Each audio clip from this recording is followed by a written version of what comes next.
Those go together just like that. They can slide together to get thicker.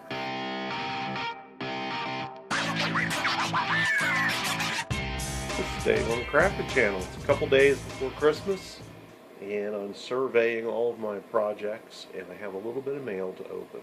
Here on the table are the parts to the drill press motor. They're all ready to go back together, and in these boxes I believe are all my ball bearings. But I got a package here from Green Titan. His name's Matt from Sparta, Illinois. He said he had a goodie box for me.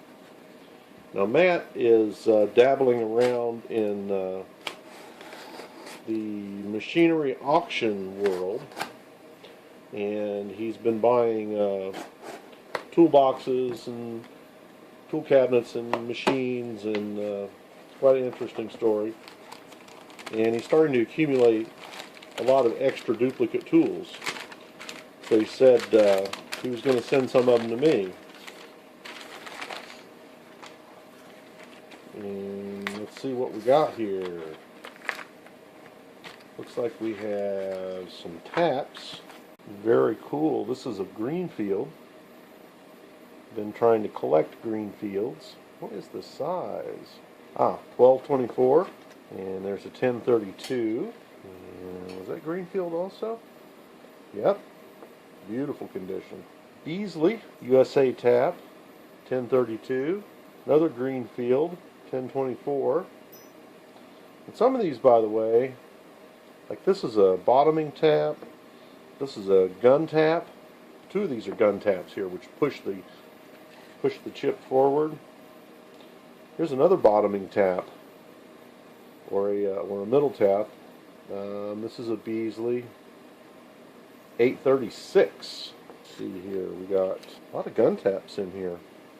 An 832 USA. Can't make out the brand. An 840. He said there might be some unusual sizes in here. Another gun tap. Card is the brand. Here's a 640, a little more common size. Another brand I don't recognize, but USA 540. A little bit obscure, but I recognize that. 632 USA. I don't see the brand on there. Greenfield. I love Greenfield. 440. Plug tap. Card. This is high speed, by the way. A 544. What this means is I'm going to have to start collecting the dies for these unusual pitches. There's a 448 Card USA tap. Another gun tap. Beasley. So he's helping to really fill in my small taps. I told him I was trying to collect just everything in taps. Here's a number 356. A number 256. Both of those are gun taps. 348. Well, this one's a little heavier. Let's get all these out. We'll roll through them. Now, Matt must have quite a tap collection to be having a problem with duplicates like this. So we'll get to the big ones last there. The rest of this is just paper. These four look like 1/4 inch of various variety. Here's a Morse USA tap, 1/4 24. Card USA, 1/4 32. That's really fine. A Beasley, 1/4 28. I've got a couple of 28s. Gun tap. Don't think I have a 1/4 28 gun tap though. Here's a 1/4 20 in a Greenfield. One of these days I hope to have a complete Greenfield set. It may take years to collect those. Another Greenfield, 7/16 20. These all feel like sharp taps, by the way. Jarvis, high speed, GH3, 10/29 1982. It's even dated. And this is a 3/8 24, a 5/16 24, T ampersand T or tot, Ammer tot. I don't know what brand that is. 5/16 24, 5/16 18. A lot of these are high-speed steel taps. Another Greenfield 3/8 16, bottoming tap. Quite a few taps. If you really want a really nice collection, you need bottoming, middle, plug. You probably want a gun tap in each side, maybe a spiral. 2 flute, 3 flute, 4 flute. So here's a Greenfield 1/2 13, and this looks pretty good. We got a We got a chipped tooth up here, but it looks like it's past our last forming, our last thread cutting tooth, so that's okay. And here's a winter half 20, also high speed. And that's a nice tap. Nice collection of taps. And just like the M&M package, we're going to make sure there's nothing left in there. I think we got it all. So what do you get a man who has everything? I'd love to send him something. Maybe I will someday. So we have here, to add to our collection, try not to clink them together, 28 taps. All American taps, mostly high speed, if not all high speed. A lot of Greenfield taps, which are the things I'm really after to collect right now. And some odd thread pitches that I didn't have. This will really help fill in my tap collection. So thanks, Matt. I appreciate the gift to the shop.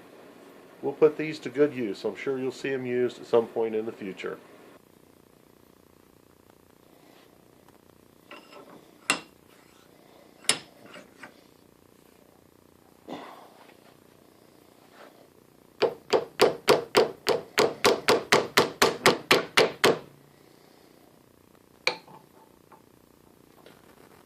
Not good. Let's get something with some broader buttocks. 1969 John Fisher ball peen hammer. Oh yeah. That's doing it.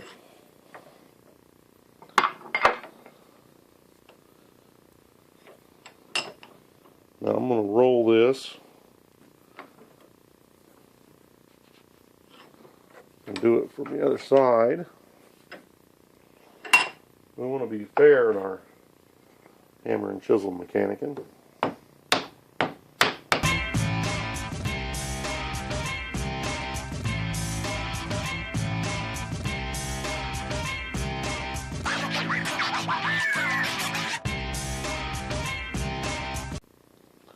Boy, sure is slow moving. So my next tactic is to take this bearing press and see if I've got enough of a gap to squeeze that off of there.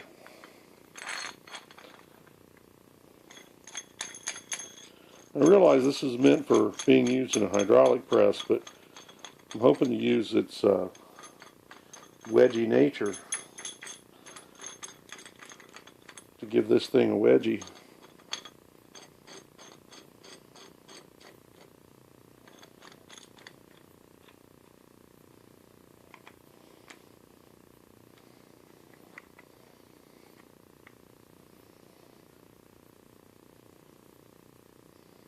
I don't know if I have a big enough gap.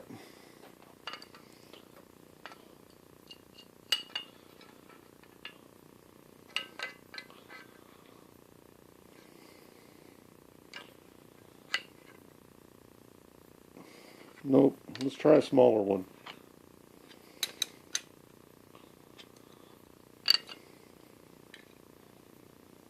Ooh, I think we're doing something. I don't know if you can see that gap in there. Looks like it's growing.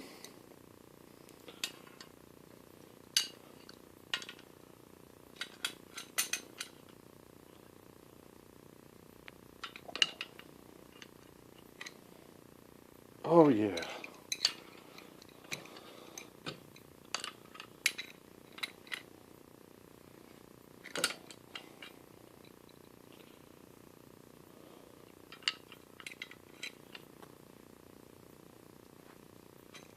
Well,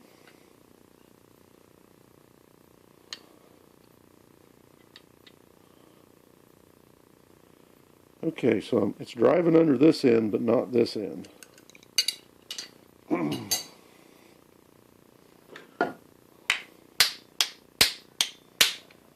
Oh yeah, now it moved. I loosened it up.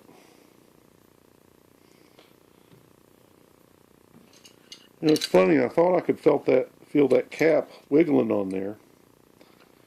Evidently I was wrong. It's pressed on there pretty good.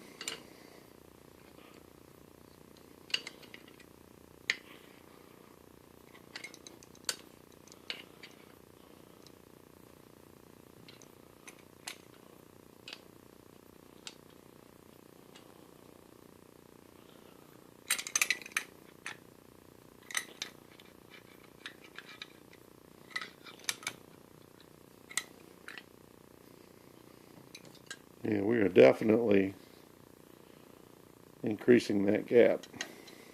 You know, if I drilled a hole in this right here, I could have just pressed it right apart. But then I lose my pretty chrome and I have to cap it with something. There are always ways.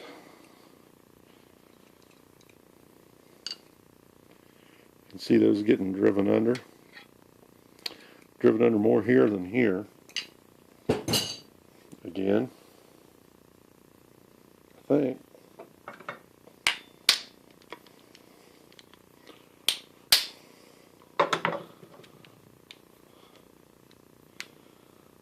It's like the hammer shock does better than anything.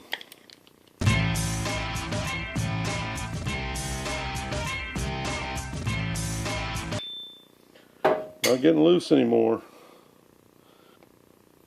Oh, I know why. Have you figured it out? The inside of the bearing puller is against the shaft here, against the stem.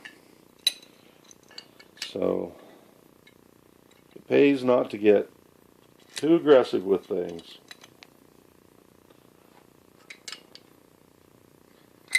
So I need to go to my bigger bearing puller, which is a little thicker there, or put a spacer under this one.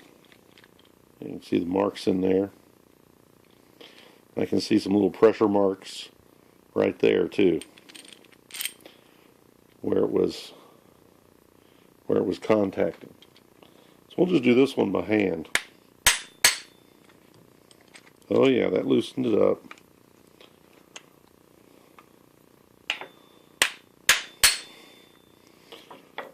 And that last ring might have been it bottoming out. Nope. Still moving.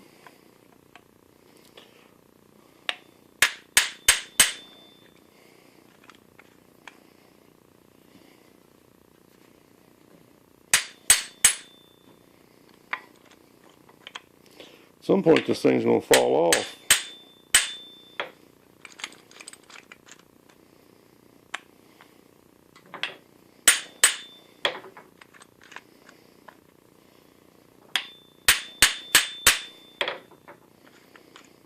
Still getting loose.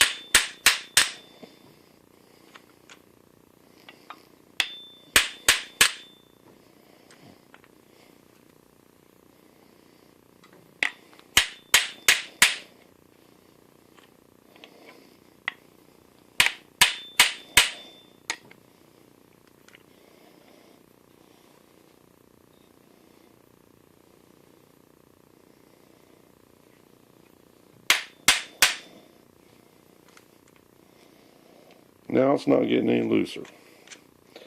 So that means this one's bottomed out.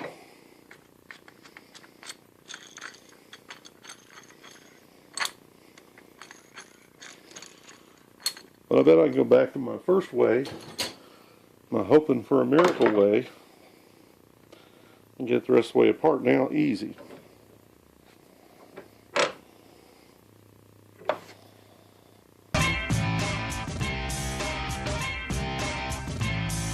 I just thought of another idea.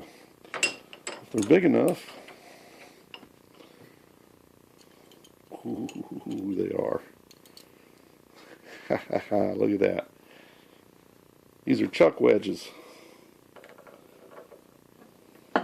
So I spread the wedges back out, closed up the bearing press. Now I'm going to drive the wedges in some more.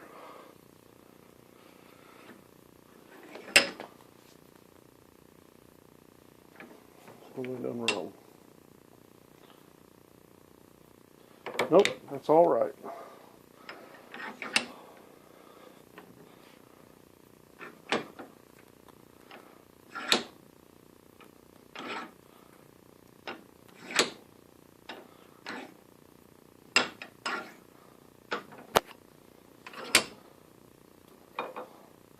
So now I've got the this bearing press all the way bottomed out on the inner stub there. That's as far as I can go with that. I am so close to getting this off of here. Well, it just seems like, oh wow, I can see in through the hole. The shaft is still completely covering the hole, which means I've got at least that much more to go. A couple copper bars. And Jacob's wedges. Just have to keep going. Same strategy.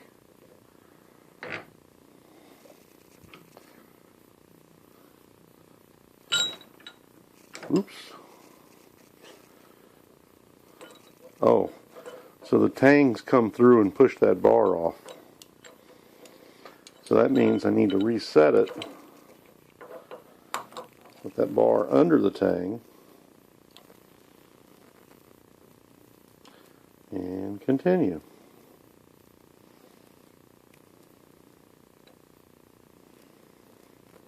Well, I wish I had 2 pairs of these.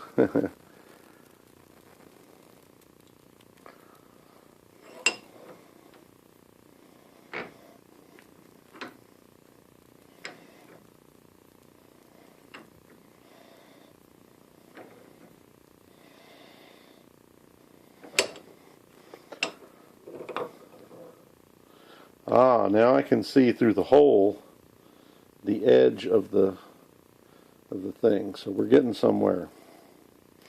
Need something a little thicker than these copper bars now. So you can see step by step you can figure things out, especially if you got simple tools like this. Jacob's wedges are cool. Tool bits here. They're a little bit thicker than those copper bars. Those go together just like that. As they slide together, they get thicker.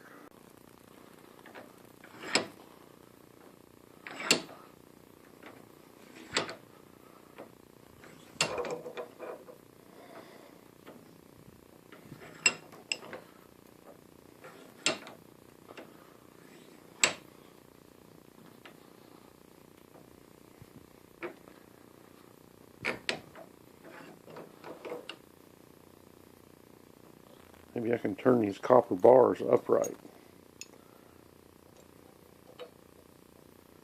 Ooh, I don't know. Might be just a wee bit on the tall side. A little too tall. There we go. Got this one's feet up on top of that one.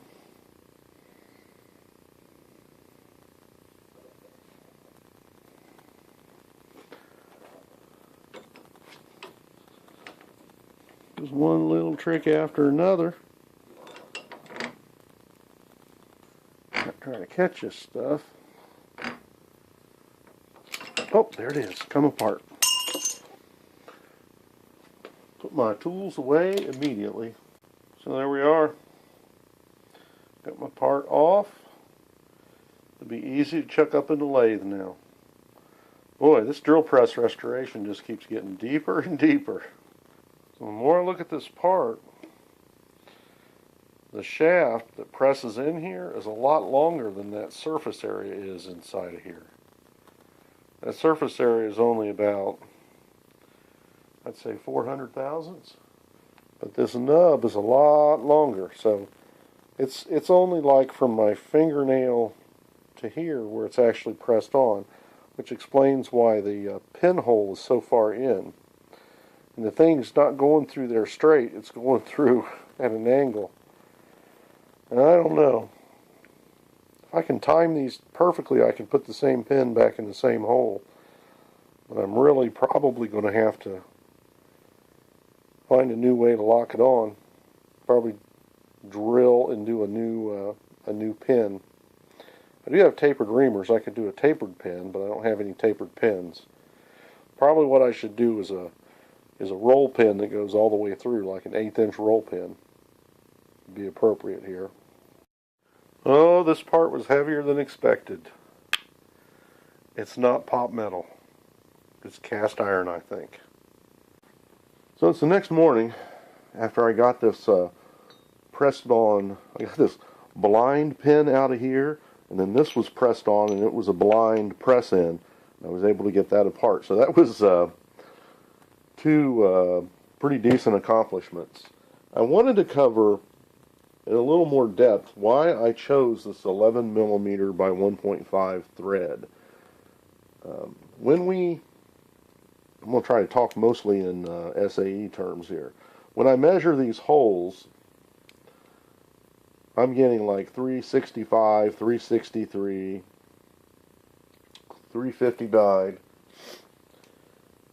In order to make a nice thread, I want to be able to make a cut with the drill bit when I go through and kind of smooth this hole out a little bit. Now there are some remaining threads in there that might be going out to a slightly larger area than my drill bit cut, so I'm not completely drilling the threads away. Let's see, the drill for the 11 millimeter is about 374 and a half, 375. So it's going to take a cut in here. It's not going to take much. It's only going to take about 15 thousandths. And then I'm going to make a, and then when I put this 11 millimeter tap in here, 11 millimeters is about 440 thousandths. So the difference between 375 and 440 is 65 thousandths. So I'll have 32 thousandths per side of thread in this part when it's done.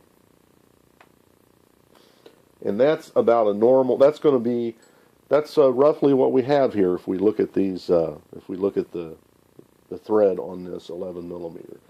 Now, what were some of the close choices? I have a metric helicoil set, which I haven't shown you yet, and this is the helicoil tap for 10 millimeter. So 11 millimeter in English comes out about 441. This tap comes out 475. So it's 35 thousandths bigger. Now I would probably get a slightly cleaner thread, but I would only have, if I use 1/2 inch stock, which I plan to use, I would only have 25 thousandths or 12 thousandths a side of a flat at the bottom of the thread to seat against this. And I want a seat so that I have something to tighten up against this outer surface of this fitting. So this is a little, so even though a 10 millimeter thread is smaller, in order to get a helicoil in there, I have to actually drill the hole out to a larger size. And that's not going to be acceptable. Now, I have a couple drill presses in this class, and this reads 434, which is actually basically 11 millimeters, but it's also pretty close to 7/16.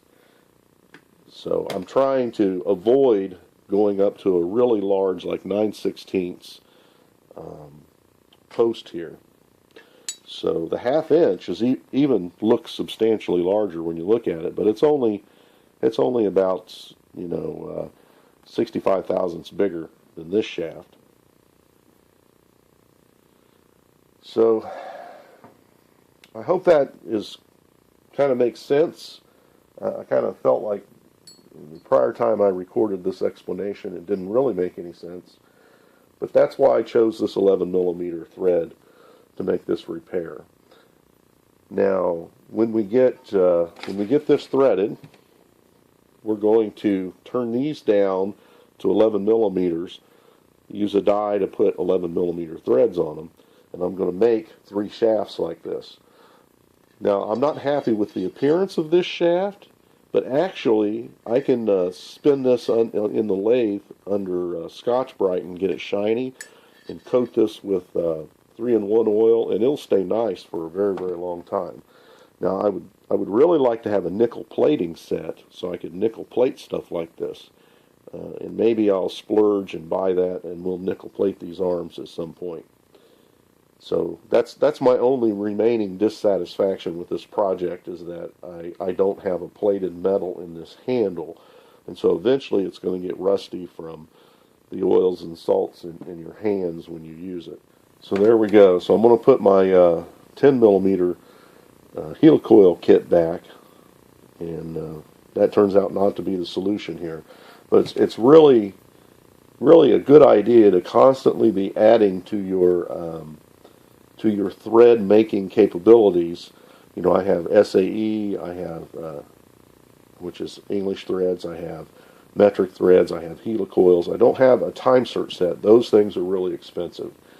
But I have a lot of choices, and it let me choose the thing that enlarged this hole the minimum amount to make this thread repair.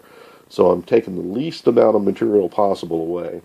And notice, you know, there's not a lot of wall thickness here. It's not like I have a lot of material to work with. So you might ask, why not do 7/16 a 7/16 thread? And I could do a 7/16 thread. That's probably an equivalent choice. A 7/16 20, that requires a 376 drill bit, ever so slightly larger than this one, just by a couple thou. So that would have been an acceptable alternative as well. I decided to do the metric. I've already got the pieces out for it. That's what I'm going to do. So one last decision I have to make here is how I'm going to pin this together. It's going to be tough to line those up and use the same pin again, although I can definitely try to do that. I am actually thinking about drilling this, and drilling and tapping this end, and using a stainless button head fastener or something, let's say a 1/4 20 or 1/4 28 button head fastener, to attach that. I don't think this will ever come apart again, but if it did come apart, you would then be able to use a fastener to press this out of here on a machine. It would be a lot better design.